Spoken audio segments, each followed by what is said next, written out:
Good evening, everybody, and welcome to Four Lads Rangers Monday Night Live as we discuss another eventful day. Who thought going for a splash in Loch Lomond was going to be a good idea? We're going to talk about everything, folks. Welcome. Thank you for joining us. Can't believe there's somebody in the comments saying 1901. We've got hair to sort and make sure we're all looking good for you. Established gentlemen with me this evening. Davie, Kenny, Andrew. Gentlemen, how are you? You well? I'm good, thank you. Well, as good as you can be under current circumstances. Feels as if we talk about Rangers all day, don't we? So we might as well just have another hour of it. Absolutely, that's the point of it. Kenny, how are you, mate? You well? All right, mate. Yes, I had a proper night to myself Saturday night, so I'm on the second day of my hangover, getting my age, and they'll last a few days, mate. So, do you know what I thought was? Do you know what I thought was hilarious? I put it out. Who wants to come on and pod? And you just completely ignored it. You were away getting pissed. I'm patching that, mate. Yeah, I was never entertaining that, but I was quite far gone by that point, to be honest with you. So I wasn't even typing. Oh, fair enough. And Andrew, we let him come on because he is beautiful here for now. A couple of years it'll be gone like the rest of us. How are you, buddy? You well? Aye, not bad. As good as you can be, I suppose. As you said, I'm just trying to make the most of it because it's here. Rangers doing their best to shorten its life expectancy and mine whilst we're on the discussion of that. But yeah, another Monday down. So we'll see how long this kind of smile that's on my face for now kind of lasts. Yeah, probably not long. Not beyond Saturday, I wouldn't have thought. Right, folks, obviously getting down to the serious stuff. We'll discuss Saturday. We'll discuss the board's reaction to it. We'll discuss what's next. But we are going to start with today's stuff that has came out. Let me tell you what's actually happened. All joking aside, some of the stuff on social media has been hilarious. And if you didn't laugh at it, then you would probably be proverbially crying or screaming into a pillow. The players had a night out on Saturday night, pre-arranged and booked with the say-so of the club and the management. That was cancelled by the players themselves, and they weren't going to go on it. So they had a night out all done and dusted. That was cancelled. There was a few home truths said on Saturday, which we'll come to as well. And today they were told out of the blue yesterday to meet where they did today.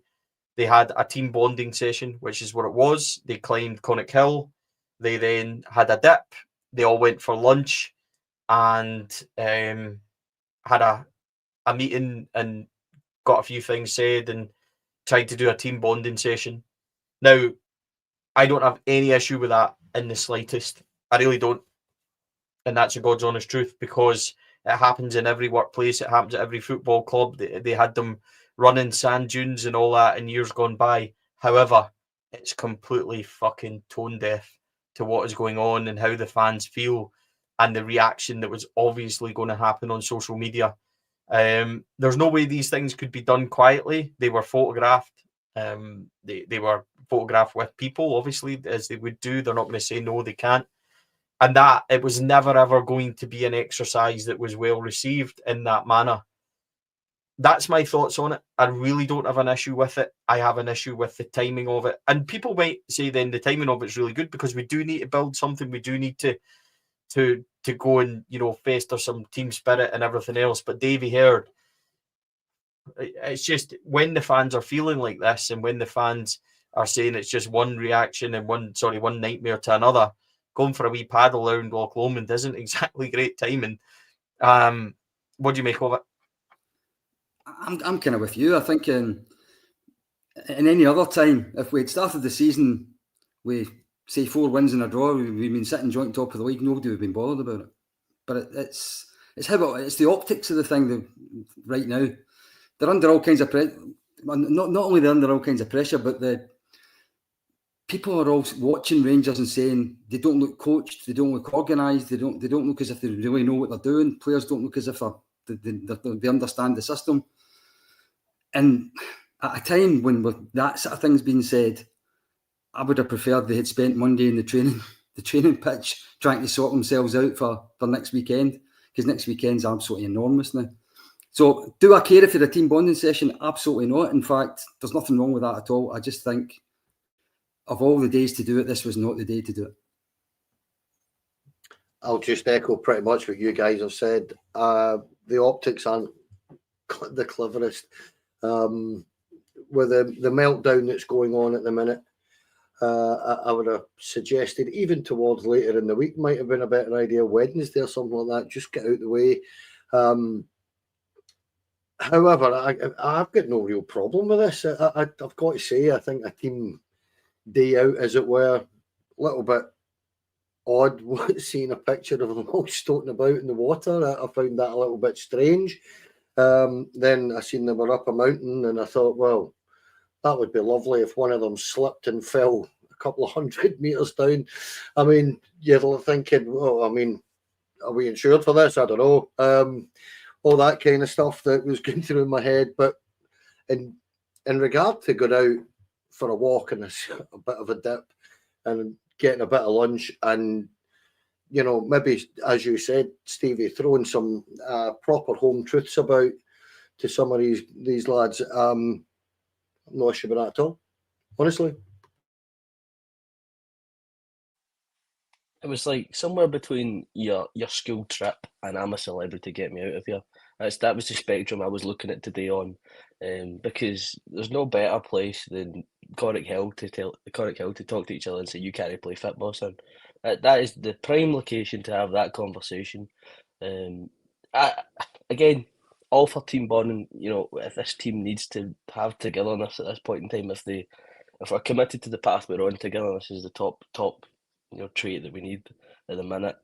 But it just stinks of tone deafness, as you said. Honestly, it's another thing where you look in your phone and you just go, and you just put a phone straight down. It's like, honestly, I put my phone on my bag at work. I was fed up with it. Any other time, if, as Davie said, you know, a semi-decent start to the season, this just is another thing that's happened in our week. But because of the game at the weekend, the result, you know, the sense of impending doom heading into a cup game at the weekend, you know, it's just another kind of dark spot in our start to our season. Just when we thought we were going to get Monday off, Stevie, I was looking at that your description for today's show, and you were spot on. I have to leave room for Rangers to give us something to talk about.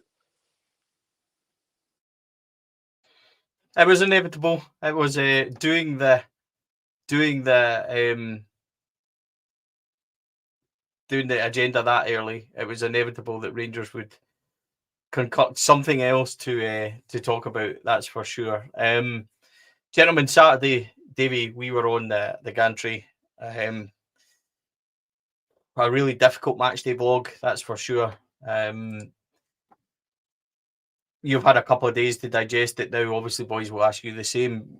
Saturday's come and gone. What's your thoughts now that your head might have calmed down after a couple of days, and where are you with it all?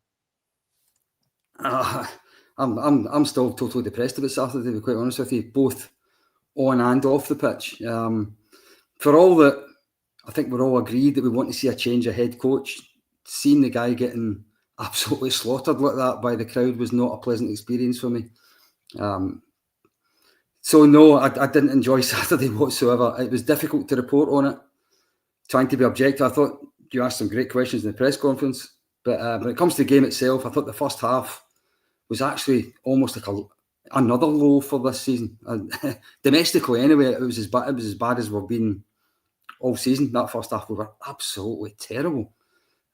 We did rally a little bit in the second half, although the bar was really low, as you said at the time. And I think it is worth mentioning, now that I'm in the cold light of day, because I never really noticed it too much at the time, we were absolutely robbed by some ridiculous officiating decision, which I must admit sort of passed me by a little bit.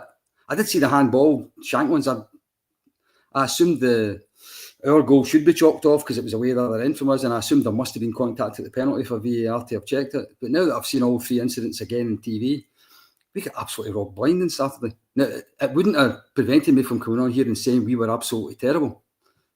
That wouldn't have stopped that. But I do think it is worth saying, because I thought Russell Martin was deflecting onto the officials on Saturday night at the press conference, and actually that's the one thing he probably got right. But overall, it just reminded me on Saturday of Clermont against Queen's Park, although it's a different kind of level of opposition, obviously, it just felt like the end. But as you know today, it's not the end yet, so it's the end is still to come. What I would say is we'll talk about the refereeing stuff in a minute, Kenny, but you drowned your sorrows on Saturday night after watching that. What did you make of it all? It was rubbish, mate. One of the most grim experiences that Ibrox have had. And look, what I'll add to what Davie said is that, on the referees, or the VAR decisions, as it were, yeah, he's absolutely spot on. But we know this already. We cannot rely on referees to get decisions here. We have to win games on our own. And that's not me putting a conspiracy out there. I'm just saying we have to be good enough regardless of referees.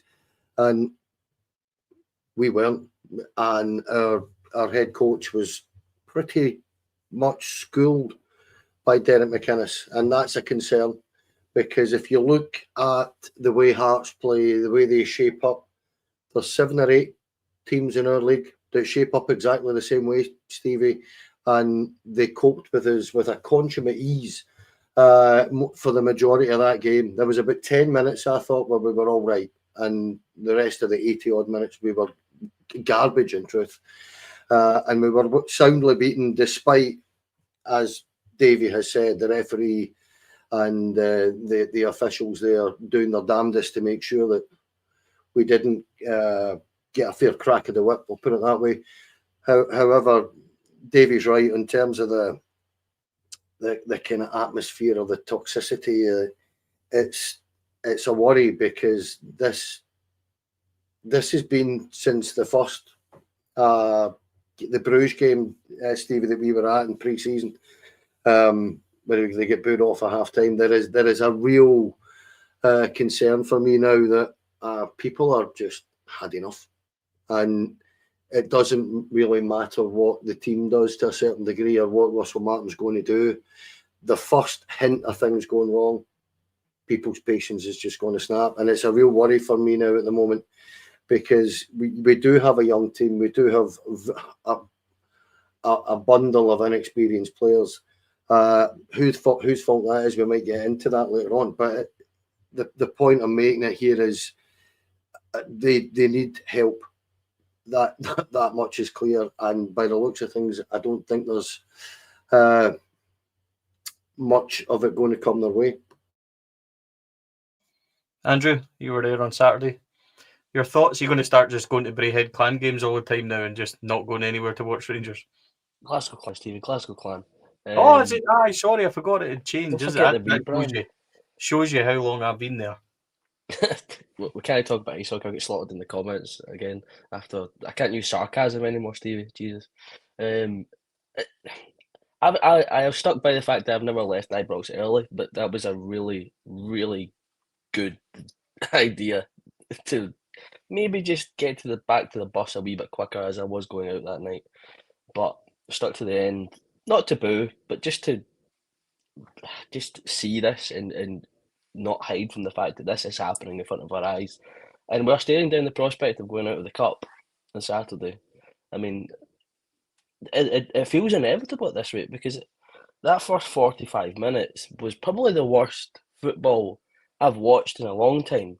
And we were getting outplayed by Hearts, who, as every team is when they come to Ibrox, especially at the minute, up for it and looking to put us under some real pressure, ask us some tough questions, which, based on prior games and across Europe and domestic games, we haven't answered, and we've conceded goals, and Hearts did their job. They came to disrupt, put a backline under pressure.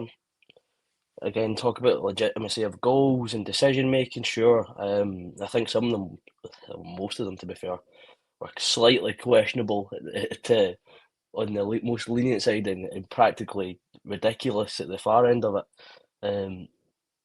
But it doesn't take away from the eye test, which was we looked like a very, very disorganised and poor football team. Derek McInnes came to Ibrox with his Hearts team with an idea of how they wanted to play, and they committed to it, and it worked. So another game where Ibrox is just happy hunting grounds for these away teams, and that's unacceptable. I've been watching Rangers now for best part of 30 odd years. My first league season, I think, going was somewhere around 5, 6 in a row. And then by 7, 8, 9 in a row, I was going consistently. I've seen some really poor teams. Davie and Kenny have seen the early 80s and how that capacity was and what it was like at Ibrox. I'd have to go a long way to see a 45 minutes like that Rangers looked as clueless and as rudderless as I've ever seen. There's nothing there. There's no shape. There's no formation. There's no patterns of play. There's no players wanting the ball. They're hiding in front of you in plain sight because they don't want it. They're visibly scared when they're on the ball. Players jogging back. Like I've never seen. You watch that first goal back, and players are just jogging about and just we're breaking. And that's it. I said it to you at the time, Davie. As much as it might have been handball, we just watch them play it around us and then score the most simplest of goals. Diamandi stops tracking with Shankland. Giga's miles away by that point, so can't block. Nobody tracks, I think, Claudio Brava, whatever his name is. I beg your pardon, I don't know who it is. And nobody tracks him, nobody challenges. There's just nothing there. Shankland was allowed time to take it down with his arm, albeit, and then break away, and we do nothing. We're so passive in everything we do. The players are not busting a gut, Claudio Braga, thank you. And they're not busting a gut. They're not trying, or it looks like they're not trying. And then even when we do attack, there's no speed there. There's no... I said it a couple of weeks ago, and as stupid and as silly as it sounded, I said it wouldn't matter if you put Erling Haaland as our number 9 because we create nothing. We've got Bojan Majowski, who's a good player. And I said it at the time, I don't know how excited I am because we create nothing. And we still do. We are a very, very poor football team. And what's even startlingly, alarmingly worse for me is we're getting worse. And the only time we seem to look decent or have a decent spell, Davie, is when we almost put everything to the side and start flinging like attack. The way we did after 60 minutes, when it doesn't become patterns of play, it just becomes get it in the box and get it wide and try and do something as quickly as possible. These are the only stages in games where we look half decent. Beyond that, I can't stomach what I'm watching. And individual players, there's nobody to criticise here because they all deserve it. From James Tavernier, the captain, right through to everybody else in that team, they all deserve it. And their performance, the passing, it's like we haven't met each other before. It's just, sorry for rambling, Davie, but it's just turgid.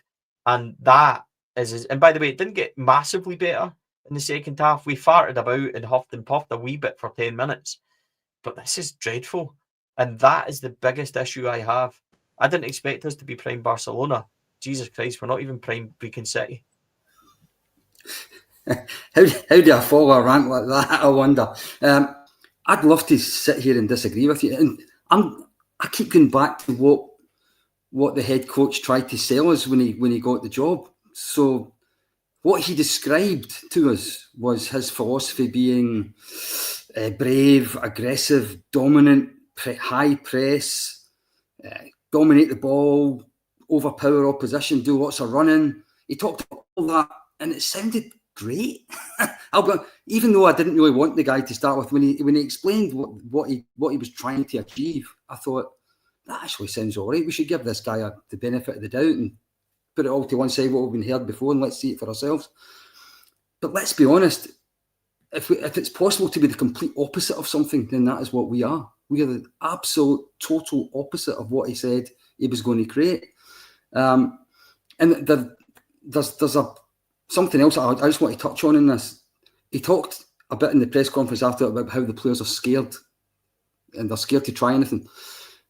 And I think that the inference from that is that it's because of the atmosphere inside Ibrox on Saturday, because of because of the fans, basically. Let's not put it any other way. So I want to try and put an alternative to that, because I think it's bollocks. So we haven't won an away game this season. None. Absolutely zero. We didn't win it Fir Park. We didn't win it Paisley. Didn't win any of the European away games. When we've got our just our away supporter who are the ones that back us all the time. But see, even if you go back, I've seen people in the comments talking about we only won the league because there was no crowds there. Look at all the seasons since then. So when Gerrard left, Giovanni Van Bronckhorst took over. We were 6 points clear getting into New Year, the top of the league. What did we do? We dropped points at Aberdeen, we dropped points at Ross County, and we got absolutely humped at Parkhead with no supporters, with none of our supporters there. What's that got to do with our fans? Absolutely nothing. And that's what cost us the league that year. Go to the next season. It started terribly. We were 9 points behind in Van Bronckhorst. Why were we 9 points behind? Our away form. Humped at Parkhead again with no away supporters. Beat at St Johnstone. Drew at Paisley. Nothing to do with Ibrox. Go to the next season.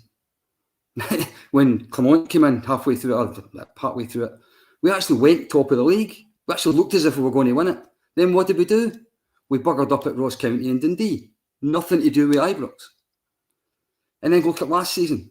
Out the league by Christmas, 16 points behind, embarrassing. Why? We dropped all 8 points away from home. We lost at Kilmarnock, we lost at Paisley, we lost okay, didn't we? Lost at Aberdeen. It's bugger all to do with Ibrox. Ibrox is what it is because the team's rubbish. And unfortunately, we are replacing poor players with project-type players who don't have the mentality to play in front of a demanding crowd. So that's my political broadcast on behalf of the Rangers support. But the thing is, Davie, I would rather have Ibrox with expectancy, because see, the moment we as a crowd and as a stadium accept second best and just put up with the turgid nonsense that we're watching, it doesn't become Absolutely. Rangers anymore. It becomes nothing.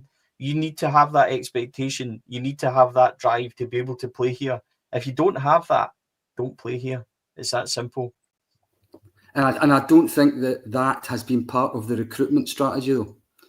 I think when we talk about all this stuff about potential and development, mentality, I don't think gets looked at the way it should. And I don't know if it's something that stats particularly look at in terms of a player, but it's a massive part of being a Ranger. We need more players who hate losing. We need more players who would kick their granny for 3 points on a Saturday, for want of a better way of putting it, and we haven't got enough of them. Russell Martin said it doesn't affect him personally. Barry Ferguson said that he wouldn't talk to anybody all weekend. I remember Barry saying that in a press conference. I think we got beat by Motherwell, one of his first. He said, I want them to hurt like I don't want to see anybody. I don't want to speak to anybody. I want to get back in here on Monday and work. Russell Martin said it didn't affect him personally. Maybe that's the difference, Kenny. Yeah, very possibly. But the inference here is that the crowd are getting on their back. And I'm with Davie on this. It's nothing to do with the crowd getting on their back. You give us something, we won't get on your back. It is that simple. You play decent football, we'll get behind you. You turn up like that first 25 minutes on Saturday and you'll get nothing off us. I've mentioned this over and over and over again in here. When I said that those young players need our help, a lot of those young players are international players, Stevie. There's lots of them there with 100 and 150 games experience in the professional game.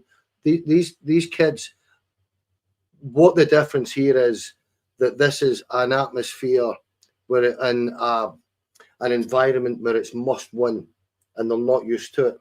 Well, they better get used to it. That's the situation.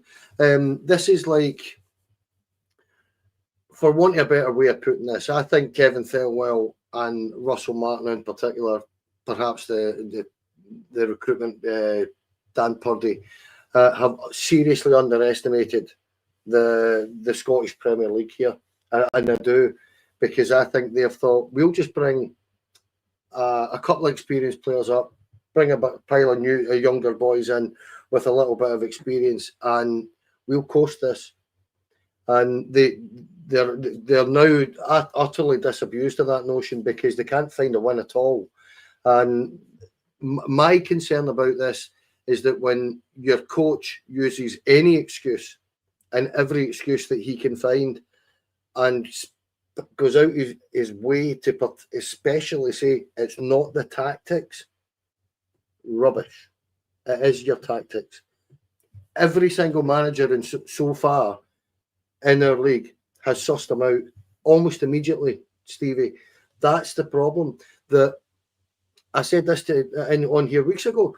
We seem to be easier to play against than the system is to play. Now, whose fault's that? That's not the support's fault. That's not Ibrox's fault. Davie's right. We haven't won an away game. We've been absolutely garbage away from home, and we've been equally as bad at Ibrox. It's a nonsense to come out with this stuff. And as I say, to me, it's just a guy that is now clutching at straws. He's throwing shit at a wall, hoping something sticks, and nothing's sticking for him. And that's the issue. That's why I don't mind this team bonding thing. Maybe there is an issue going on behind the scenes where they have to understand that this is what I mean. They have to understand you need to turn up at Ibrox and show a little bit of commitment. Well, not a little bit of commitment, 100% commitment, and you need to go and win games. That's the environment you're in. Compare it to a Man United down south, where we're very similar in that sense, where they've got a must-win attitude amongst the supporters and they can't get anywhere no matter what they do. And they've got a very similar philosophy-based manager like we do, who turned around and said at the weekend that when he was asked, are you going to change your system because this isn't working in the Premier League? And he said, no, if you want to change the system, you change the man. If you want to change what's going on here, you'll need to change the man. Now, that is almost the equivalent of what Russell Martin's trying to do here. It's everybody else's fault but mine. He needs to look in the mirror. He needs to look within himself and understand that this support will back you to the hilt if you give them something. And he's given us nothing at the moment. Andrew, you haven't spoken in about an hour and a half. Are you still all right there, mate? Yes, I think I was kind of listening to both Davie and Kenny, and I think both of what they've both said is correct, and I resonate with Davie in his disdain for this comments about nervousness and anxiety in the players. I was looking at Twitter before the game, I think during the week, and Ewan Cameron put up his pre-match bam up tweet to have a kind of rile up the support a wee bit and get some replies. And he said, Rangers, the pressure is on you. Pressure at Rangers should be a privilege. You play at a club of our size, of our stature, with a fan base as loyal as us. That's a privilege. Not every professional footballer is good enough to get that chance.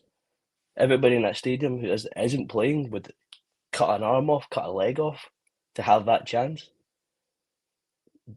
You need to rise to that. I cannot understand how you can be a professional footballer with all of what I've just said, the history of our club, the atmosphere at Ibrox when it's bouncing, the history of everything to do with our club. You cannot shrink to that. The fact that you've been selected to play for this club, if you've been brought to this club to be the next generation to follow on to that should be the biggest amount of rocket fuel you can have as a professional footballer. I just don't get it. I think it's nonsense. And with Russell Martin, I think his ego smacks of Caixinhas or Beals. I know you will talk about the 80s with our pre-Souness and how bad it was there, but my lifetime's been filled with that. You know, Caixinha, awful. Beale, awful. The last days of Van Bronckhorst, it was toxic. Clement, toxic. This isn't new. This has happened manager upon manager upon manager. And we don't seem to be learning anything from this carousel that a club is becoming this last 4, 5, 6 years. It's unacceptable. They need to start stamping it out and getting their heads on straight, because the longer this lasts, I mean, people will vote with their feet. And I don't know if it's going to take for that bottom line to start being effective, for the Americans start to take heed and go, right, that'll be the big change. And if they don't understand that it's unacceptable and they just think time and a bit of patience will fix it, it won't. Nothing will change the way we feel until they make the change themselves. That's the way I see it. Well, we'll get to that and get to the board stance. A couple of things to cover. First of all, a lot of comments in the a lot of comments on the page about our press conference afterwards. I'll say the same things I did on Saturday. We were approached, Davie and I, on the way down from the gantry to the press room by tens of supporters asking us to have our say, asking us to tell him. Myself and Davie are under a lot of pressure because, as fan media, fans see it as being the ones to ask the questions. Was it direct? Yes. Did it need asked? Felt it did. We felt we put our points across to the manager. 50,000 people chanting and telling him to fuck off, basically. And then the songs at the end were pretty clear about the feedback and what they think of him. So we can only try and do that. I have been contacted by hundreds of people thanking me and saying, and that's not why I'm bringing this up. There's a lot of comments tonight about other people saying PLZ and that, saying it's unprofessional. I really couldn't care less what PLZ think of what we asked, and perhaps jealousy on their part that they weren't the ones to do it. I've got no issues with anyone that disagrees. I've got no issues with anyone that thinks it wasn't the right way to do it and things like that. I understand that, but that's what we chose to do, and I'll defend that, and that's why we're there. So on that, want to kind of park that. Thank you for everyone that said and that sent feedback on it, rightly or wrongly, and good and bad. I really appreciate it. As for everybody, there's been quite a few, and I wanted to say thank you as well. There's quite a few people tonight that have donated to the channel. George has donated twice, and we really appreciate that. Ringo for his donation as well. Surely if we go out the cup, they can't keep backing him. The optics of coming out a third time is terrible. My biggest worry is they don't care and we'll just keep their heads in the sand. We'll revisit that as well. Jack for his donation. WhatsApp rumour saying Russell Martin is booked into soft play area tomorrow and going to Legoland on Wednesday. Can you confirm, Stevie? No comment. But thank you for the donation. We really, really appreciate it to the channel. Let's look at Ref Watch today. Dermot Gallagher, who is no supporter of Rangers Football Club, that's for sure. 3 big incidents. Lon Shanklin handball, which he scored with, and then said to himself, handball. Our non-goal, which we don't have a good view of that up the side. Davie and I don't get to see a replay. We weren't sure. I said at the time, Davie, if you remember, that should be a goal. You said it as well, but we don't have the hindsight of replays and everything else, so we're kind of stuck with that. And then obviously the penalty. All 3 were wrong decisions. All 3 talked about on Sky Sports were wrong decisions. And as much as I think Hearts still would have won because I thought we were awful and eventually it was going to happen at some point, those are game-changing moments for us. And yet again this season, we are already on the side of a really poor result. I don't want to come on here and talk about other decisions that have been made, but that's a 5-point swing over the weekend. And that is already 5 weeks in really crucial to us. Davie, Kenny, Andy, I don't agree with conspiracies and all this sort of stuff, but I do think that one club has set a precedent of penalty to Rangers, and ever since then, Rangers have had no decisions. And I think the incompetence levels among officials are pretty damning. Philip Clement should have arguably been in a position in the cup final where Rangers had a penalty kick and didn't get it, and ultimately a few weeks later he was out of a job. Russell Martin on Saturday could very well have a defeat there, which leads him to getting the sack also. It's just, and we have VAR to stop these things. We have a referee, by the way, who looked at Lawrence Shanklin directly from 5-10 yards away and couldn't call it. Willie Collum will go on his little Sky Sports show with Gordon Duncan and tell us that it's wrong or whatever it is he's going to say. Doesn't stop the fact that Rangers got no points and we're in that situation. It was 3 horrendous mistakes. Well, mistakes is the nice way of putting it, isn't it? I think Willie Collum will undoubtedly come on to his little television show and he'll tell us that they'll learn from it and they'll use it as education for his referees and all that sort of good stuff. But I think you've just nailed it a minute ago. There is another team in the country who have got officials absolutely terrified of doing anything that could potentially harm them.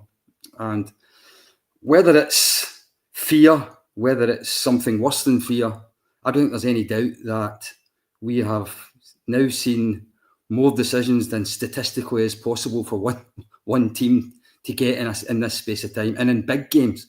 And you talked at the cup final. I think we had something like 3 or 4 big decisions in a row in Old Firm games that went against us with VAR. The Scottish Cup final that happened then as well. There was the Kemar Roof goal that was disallowed at Ibrox. There was another goal disallowed at Ibrox in the 3 each game. It can't be coincidence. It happens too much. And I try not to be this conspiracy theory stuff either, but you've got to look at the evidence of your own eyes. For example, the guy that was Alan Muir, his name was, the VAR, who didn't give the penalty in the cup final. He was back doing VAR again the following week in Premier League games. He then made a mistake in a Celtic Hibs game. He disallowed a Celtic goal, which was a bit iffy, and he was sacked the following week. So it's very difficult not to come to the conclusion I think many other Rangers supporters have come to, in that we are getting shafted by officials, and it's hard enough. It's hard enough to be the best team in the country when we're making an arse of it ourselves, but it's even harder when you've got that as well. All 3 decisions are wrong. They are, and VAR to the opportunity and doesn't take any of them. At no point does that referee McLean go to the monitor. He's not asked to go to the monitor. That says it all. Now, the handball is as clear a handball as you're ever going to see, particularly when you've got replays to look at it, and they don't check that.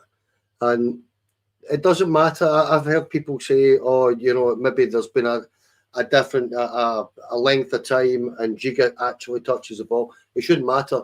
That should be taken back the entire way, because the simple fact is he handles the ball and then scores. It might be 5, 6, 7, 8 seconds later, but all you need to do is look at the goal that we got disallowed, Cyril Dessers, when I think it was Tom Lawrence had a foul, and it was about 25 seconds before. There's your comparison and what's happening there. The goal, I don't know. Our goal should stand. I don't see any foul on the keeper. However, I do think it's difficult for VAR to overturn that if he thinks he's seen a foul. So I'll kind of let them away with that and blame the referee on that one. The penalty's not a penalty. He doesn't touch him. So why are VAR not looking at that and telling them, at the very least, tell them to go over and look at the monitor? The issue I've got is a more broader situation where I don't know what it is at this minute in time, but a couple of weeks ago, we were less than 4 fouls before we were getting a booking. And Celtic were almost at 11 fouls.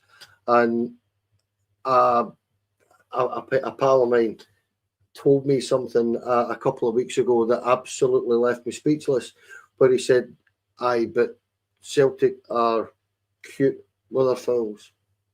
And that's somebody that's quite well known. And I was like, excuse my language, but I went, don't give me your shite. I says, this is an absolute nonsense. He says, yeah, but they're cute. They do it in a clever way, and they do it in certain areas where they won't get bookings. I was like, I'm just not buying this nonsense. And that's a referee. Kenny, remember that James Tavernier was cautioned on Saturday for asking the referee just to go and have a look at that decision that he chopped off. I know. And he's the captain, so he's allowed to speak to him. It's not like he's shouting and swearing. He's asking him to go and have a look. And this is the kind of overall situation that we need to understand. That I'll tell you, I sitting here hungover, wasn't watching it, but it was on. Was the Celtic game, and a minute before they get their penalty, Kilmarnock should have had a penalty. The boy Carter Vickers has got both arms all over one of the Kilmarnock players. About 10 minutes before that, Carter Vickers literally rugby tackles a boy out the touchline. It's a booking for every single player in the country. 2 arms, hauls him down. He didn't get booked for it. There is a pattern of assistance there, whether people like it or not. And I'm not going into conspiracies. I'm just saying that there is a situation there where, frankly, other teams' players are getting booked for stuff like this, and theirs aren't. And I don't really understand it. But the overall standard in Scotland of refereeing at the highest level is absolutely dog shit. It is, and it's been rotten for years and years and years, Stevie, and it's getting worse. And it doesn't take away from the fact that we're equal as bad as these referees, to be fair. As a team, we are absolute dog meat at this moment in time. But come on, there's got to be accountability for this nonsense, because when you see it all back, you know yourself, guys, it's different in the game. Sometimes you don't see and you don't get replays and you don't get clear views of it. Every single one of them is a key decision. And how many times have we said on here in the last couple of years, Stevie, every key decision went against us in this particular game, and it's happening all the time. Everything about the goal that we get chopped off annoys me, because he's waited until the ball's gone into the net to then call the foul, which then gives you that chance to then go and, have listen in your ear and then hopefully right that wrong. I get it's the goalkeepers and the protected species. I mean, I think we got away with one potentially last year, but there was upcry about it. Was outrage that Kelly palmed the ball into his own net under a bit of pressure from Tory Watt, and it was, Rangers have got away with that. Rangers got away. Was it Butland? At Motherwell. Butland? Aye. Yeah, the Motherwell one. Yeah, it was Butland. But there was this. There was that. That's so soft. That's so soft. That's so soft. Nobody cared. Andrew, Willie Collum told us all that should have stood. And that just whilst Kenny's reminded me on that, I'm fed up with Willie Collum having his own wee podcast with Gordon Duncan and telling us how sorry he is that we made a mistake. Like about 2.5 weeks after the game's finished. I cannot stand that. It doesn't help us. And he'll say it's for education. It's not helping them either, because they're not making any changes to the way VAR's being run. Or it's not changing any of the decisions we're getting in real time either. It's poor from top to bottom. I mean, Lawrence Shankland's proud as punching himself. He's got away with murder, essentially. That's his gloves don't fit. It was a sleeve. It was a sleeve. I could not believe it. And the fact that he booked Tav as well, that whole segment, I lost my marbles at. It's his job. He's the one that's allowed on behalf of the team to ask these questions. And you've booked him for it. I said at the time, if I was Tav, I'd be giving Suter the armband and telling him to go back across to him and give him some more. It was absolutely ridiculous. And the penalty at first, and this is the thing. At first, I thought, has he left the foot there? But the more I'm looking at it, he's looking for the contact. He's looking for any wee niggle, any wee action to go down. Which is they wanted to start kicking out of the game. Looking for contact and looking for these fouls in the box. Bought it again, hook, line, and sinker. But as we've all said, and it's entirely the most important point this evening, it doesn't take away from the fact we were awful on the day. But this is another episode in the line of they've got that one wrong, they've got that one wrong, they've got that one wrong. I don't know what else to say, because they're going to be. You can sit here and talk about it until they come out with a new wee episode, the VAR review episode. So, what I will say is that I will say it again. I don't think that the decisions on Saturday were correct, but I think the outcome of the game would have still been a Hearts victory. They were very good. They deserved the victory. Derek McInnes set them up perfectly. Individually, they were much better than us. Collectively, they were much better than us. So I've got no issue with Hearts winning that game. As I said, I don't think it would have changed it. But you just never know how it would have went, because had Rangers somehow managed to get something at the other end, it changes games completely. As for the other side of Glasgow and the decisions they get, I'm not interested in the slightest in that. I'm more concerned about what's going on at Rangers under our nose at the minute. Yesterday was an interesting day. We seen and heard pretty much filtering through that the Rangers board once again would not be moved in terms of their position of Russell Martin. We know that Andrew Kavanagh is due over at the end of the week. He will be here for the Hibs Cup tie next week. I again think that they are misguided in how they are being represented in terms of what the passion of the fans, if that's the right word to use. Ibrox and Davie, we spoke about this. I've never experienced Ibrox as vengeful as it was on Saturday. It's the most fervent I've ever seen it, ever. It was toxic. It was uncomfortable to be in. The ferocity, some of the stuff aimed towards Russell Martin. I don't think that a few people have said in the comments that people are there just so that, you know, willing Hearts to score so they can have a go. I don't think that's the case. I think people are so at the end of their wits' end with this already and never wanted them in the first place that it's a chance for them to have a release against Russell Martin. He's clearly not wanted. I don't see that ever changing. Russell Martin could win 10 games in a row, and as soon as he draws or lost one, then I think that the fans will be on his back straight away. It's a situation where Michael Beale tasted a wee bit towards the end of his spell, Aberdeen home game being won, but I don't think that I've ever felt it like it was on Saturday, Davie. No, and as you've already said earlier on, I can go back further than you can, and I've never heard a Rangers manager get anything like that before. As you say, I think there is a bit in there about not wanting him in the first place. I think there is a bit in there about people said right from the start he was the wrong fit for this job. It was entirely the wrong kind of appointment. But the board, as you say, the board are now doubling down. So, in my view, there's two ways the support can go in this. They can get even angrier and things get even uglier, or apathy can set in. They're not listening to us. I'm not going to go and watch that on a Saturday. I'm just going to stay. I'm going to go and find something else to do. I'm pretty certain that because it's not a season ticket game on Saturday, because it's a cup tie, there will be somewhere approaching 20,000 empty seats inside Ibrox on Saturday, I would think. And then there's a European game after it, which again obviously isn't a season ticket game. And we're getting charged, the best part of 200 quid, 180 quid or thereabouts for a 4-match package. How many people who, if you haven't already signed up for it in advance, like some of us do, how many people are actually going to spend that? There's going to be thousands of empty seats at that game as well. And maybe it's actually apathy that it's going to take for the owners to change their mind. Maybe it's not anger. Maybe they're going to be saying that's all emotion. Emotion doesn't. We're not going to listen to emotion. We're going to use our stats and use our recruitment methods and stuff. But apathy hits the bottom line a lot worse. Once tickets start not getting sold, once hospitality doesn't get taken up, the bottom line starts getting hit a bit harder. And I've got a funny feeling that over the next few weeks we're going to see an awful lot of empty seats inside Ibrox, unless there's a change of head coach, which it doesn't seem is going to happen.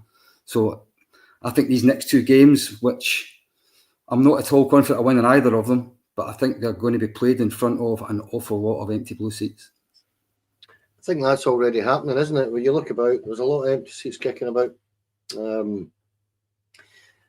This is becoming a situation that I'm becoming really uncomfortable with, because this is not acceptable for Rangers, and somewhere along the way here, whether it's Patrick Stewart or the owners or whoever, I think it's important to understand that maybe Andrew Cavan and Parag Marathi will be talking to Patrick Stewart, Kevin Thelwell and Fraser Thornton about what's going on. So they'll be getting guided by the board effectively.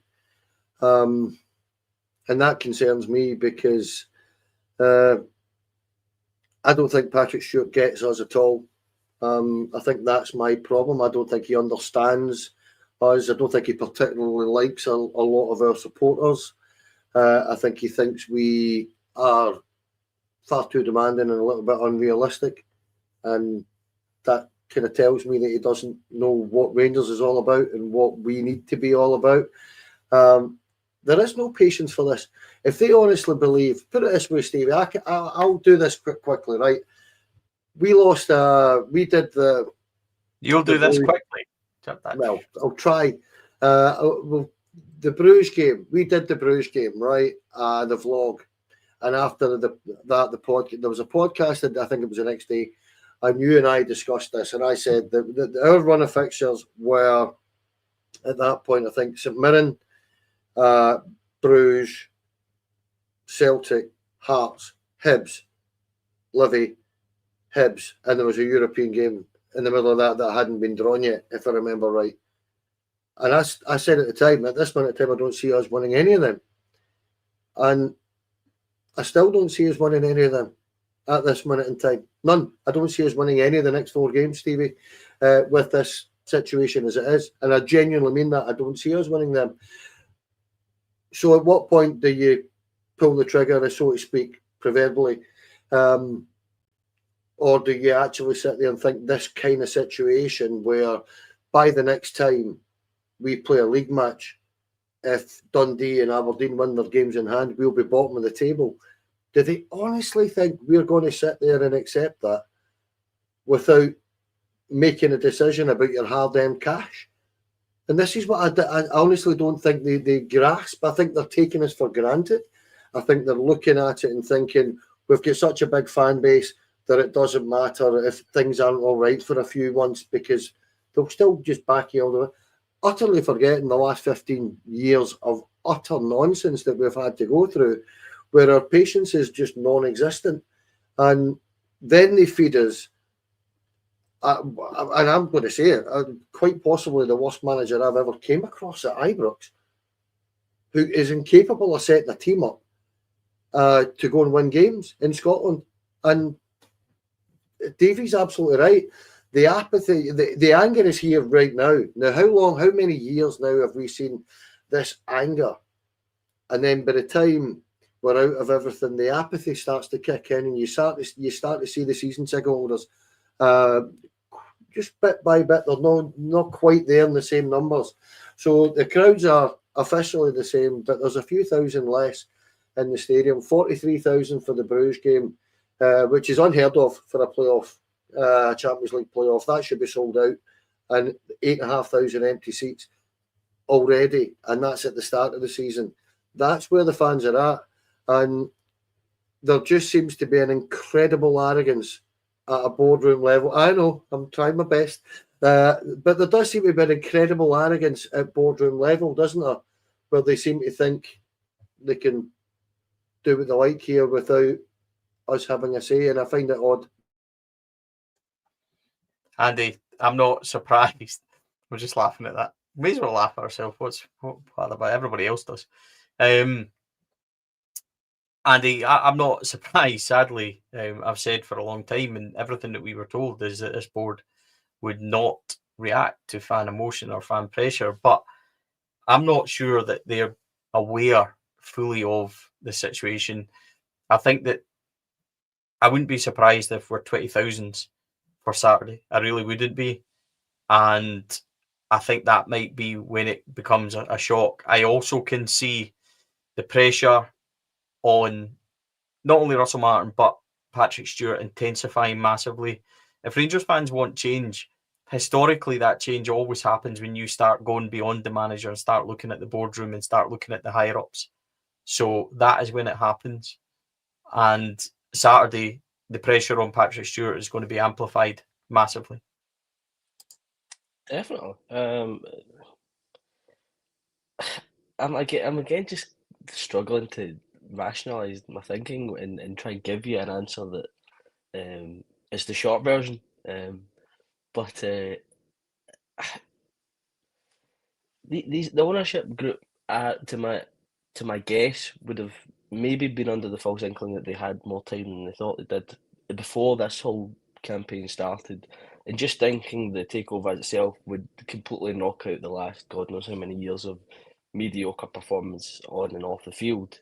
But that's completely the wrong mindset to have. I know that the word patience is something that they wanted us to kind of believe and buy into over the kind of summer window and the manager coming in, but they didn't have it to start with, and they still wanted to demand it. I thought that was kind of tone deaf, and although I was willing to do my best to give them it, what we've gotten in return for it has been nothing short of shambolic. By all means, patience would have been given if there was something to hang your hat on and say, if we start fixing that, if we start with the small things, that if it starts to come together in this way or that way, then you can rely on a couple games down the line that might have fixed itself. But was it 0 wins, 4 draws, and 1 loss in the 5 opening games of your league campaign? There's nothing in that. The word progress could not even be jokingly thrown anywhere near that record. It's the fact we're stepping backward is the worrying thing, and is why I think the demands for change need to be heeded. It's early in the season, which they'll say is a good thing, and that we should have more patience. But for me, it being early in the season gives them a chance to bail themselves out if they can act quickly and bring in the right appointment. Whether they do that, though, there's a word called ego. I don't know if they're willing to say they made a mistake. I don't know if they can think of enough excuses to justify once they if they were to pull the trigger, why it isn't there. I don't know. These guys are businessmen that don't like to lose, in my opinion, but have definitely not shown that from a footballing aspect. So it's kind of catch-22. They need to make a change, but they're not willing to make a change. So who's going to bear the brunt of it? Us as a support, unfortunately. Doing my best in the comments. There's a lot of moderation happening tonight, that's for sure. Final point, guys. James Tavernier said he was ashamed. He's been at the club a long time. I thought James was pretty open and honest. Interestingly, I asked him, do the players still back Russell Martin?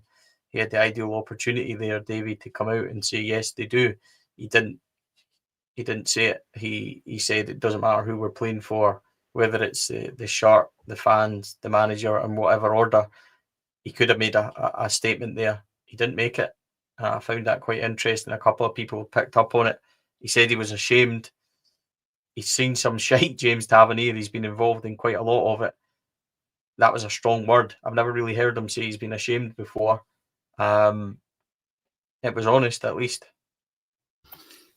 Yeah, well, something else he said was it was the worst in all his time at Ibrox, all his time at Rangers. And I mean, as you just alluded to, if you think of some of the times that he has been through with the club, the Kashinya years, the Murty years, the getting hammered 4 and 5s off Celtic every time you play them, and yet he's saying that this is the worst it's been since he arrived at the club.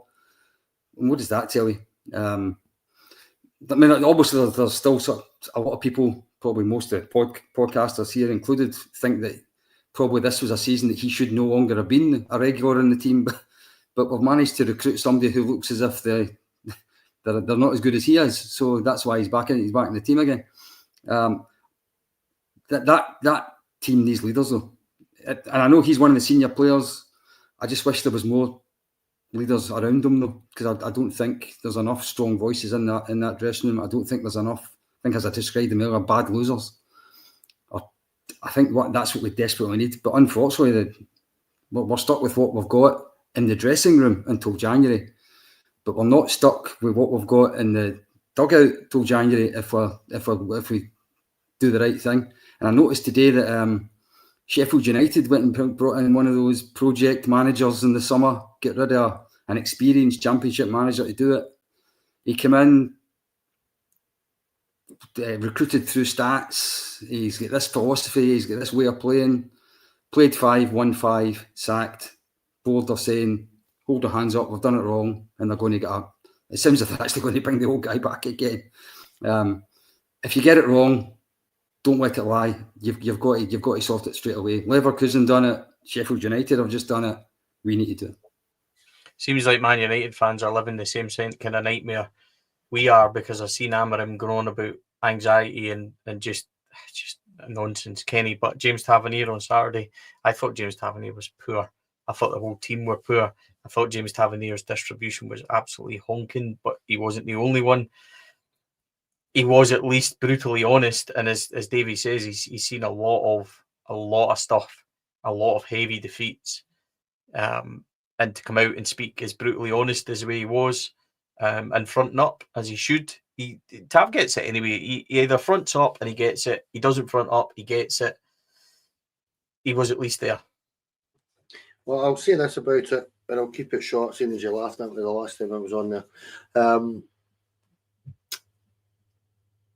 It's more, that's about the most measured I've seen James Tavernier in a press conference in a long time, where, you know, the word ashamed is a huge word when you consider, you know, Mr. Captain disappointed and all that kind of stuff. To turn around and say you're ashamed, to not back your manager, there was something about what he said, and when you read between the lines, and that's what I'm kind of trying to get at, there was an awful lot of him, I think, trying to get you to read between the lines and what he was saying. There was something about we as players aren't allowed to go astray. And I think that's all you need to kind of really consider. When the captain's saying stuff like this, you really do need to consider what's going on.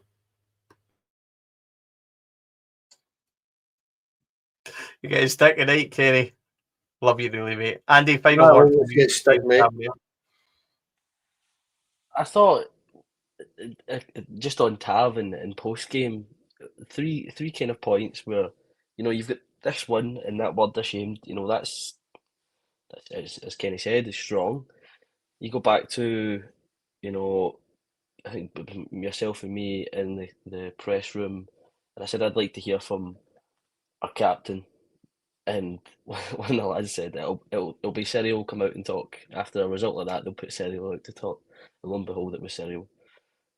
And then I think of Bruges when he had to come out, but he looked like a lost child in that Bruges post game. I think there was very little planning to what he was going to say. I think he was going to just take the brunt of whatever was going to get asked of him.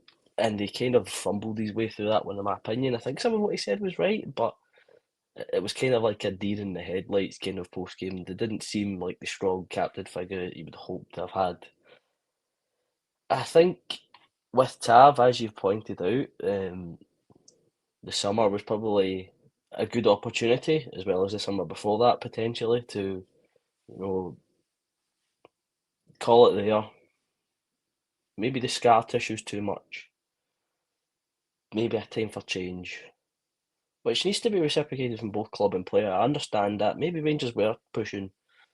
Maybe the player was and we weren't. You never really know, but I think the fact that he was brought in to kind of, or continuing to stay as a kind of, we'd hoped a bit part player. You bring in Max Aarons, and you're hoping to, based on a CV of Premiership, Championship, even Valencia after a poor bit of time at Bournemouth, we're willing to take a punt on him on loan. You know, you're thinking, right, there's your starting right back. But he was god awful as well. You know, you're still sticking with Tav, which in a sense is an analogy for this entire club, is that we've kicked the can down the road long enough. We missed out on a Hickey, we missed out on Max Johnson's, we missed out on God knows how many other players who could have came in and been your next right back, but we stuck with what we thought was the easy option, and we're bearing the brunt of those missed decisions. So. Final question for tonight from Mark, because Mark asked this about 18 times every time we podcast, and asked it this morning at about 10 to 7 as well. Stevie, do you still think Russell Martin not going to get sacked? You said 3 weeks ago he wouldn't get sacked. Told you after Motherwell game he would be sacked, also because he was pissed with Southampton. Well, he's not been sacked, mate. He's still here. So when I said he's not going to be sacked, and they've doubled down and said yesterday he's not going to be sacked, like, I'm not trying to be an arse, but it kind of says what I was saying all summer is right. And sorry, mate, like, that's, you ask that every single time we podcast, and I get your point of view, and you think he'll get sacked. Inevitably, he will get sacked at some point. But what I've been saying in the summer about the board not reacting and not reacting quickly, mate, it's not exactly what we're talking about here. But we have to go anyway, because at some point we're going to stop seeing Andrew, who's now in the darkest room known to man. I was going to say that. Has he stopped paying his lecky bill halfway through this podcast or something?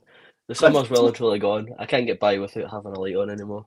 I'm pretty sure I bought. The summer was pretty nice, sure I bought every podcaster ring lights and stuff, and you said that you were sorted.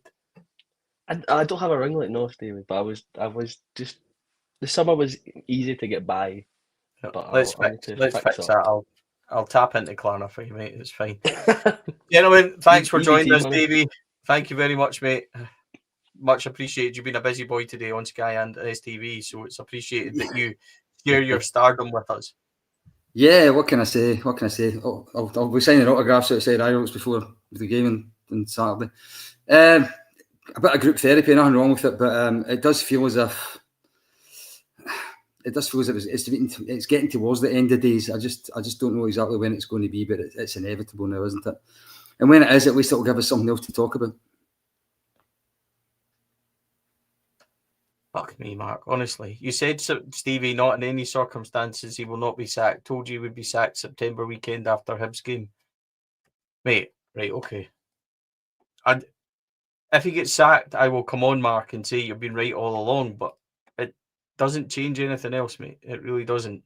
I appreciate you watching, appreciate the comments, etc. But I don't know what you want me to say, mate, at all. But I said I would answer. I've answered for you. Have a good night, buddy. Kenny, thanks, mate. I was hoping for 40 minutes tonight, but I forgot that you were on, and me and you rambling together normally takes ages, doesn't it, my man? Thank you as ever. I'll tell you what you need to do then. Stop putting me on after Davie, because I've got to stop and think, because he literally tells everything you've got. Everything that's in your head is gone. So I have to rethink and go and do it all again. And yeah, thoroughly enjoyed that, actually. Apart from you laughing at me, I was quite hurt by that, man. It's only laughter I love, my man. Andrew, we can't even see your hair anymore, mate. You're just like us now. It's fantastic news. Thanks for joining us, mate. Again, I blame the fact that we're now, it's gone dark. It's greying over, just like it is at Rangers at the minute. But yeah, I'm happy to be on. I feel like I say that every week, but it's slowly becoming not true. The fact that our clubs make it so bloody difficult to talk football, which is a sport I really enjoy. But yeah, with Rangers it makes it difficult. Kenny taking the Russell Martin approach there, blaming Davie. It's shocking. I wouldn't do that. But yeah, until next time. Yeah, it's always a joy. I remember Kenny saying to me last year, start a podcast, Stevie. It'll be great fun. We'll have a laugh. Honestly, it'll be brilliant. Yeah, that was a good idea. We'll be back on Wednesday night. Kenny and I, we are joined by Mr. Chris Bate, joining us out of retirement. And by the way, if you thought this was a long show, wait till Chris starts. He's some boy, that's for sure. Thank you to our sponsors, Rhino Express, Jim, Mando, and all the team over there. Great friends of mine. We really appreciate all your support. Cliveview Joinery, Affle Industrial Solutions, CSD Air Conditioning, Carlo, Ian, all the guys that help us. We really, really appreciate it. And our partners, Black Rooster and Art of Gold. Black Rooster, we will keep striving to get somebody to win the Black Rooster competition for naming the correct goal and goal scorer. It's at 0 for everyone so far, so that's been fun. Thanks for everybody who's been watching and joined this group therapy, and for you that watch for the laughs, thanks for all the money you give us. It's much appreciated. We really appreciate it. Please like and subscribe. That really helps us on YouTube or on Apple, on Spotify, whatever you watch it on. We really appreciate it. Off now to watch the Charlie Sheen documentary on Netflix. I've been waiting for that, so I'm going to go and watch that tonight. That's my viewing, and I'll forget all about Rangers until Wednesday when we're back at 7 o'clock. Join us then, me, Kenny and Chris. We'll speak to you again soon. Thanks for joining us. Have a good night. Bye for now.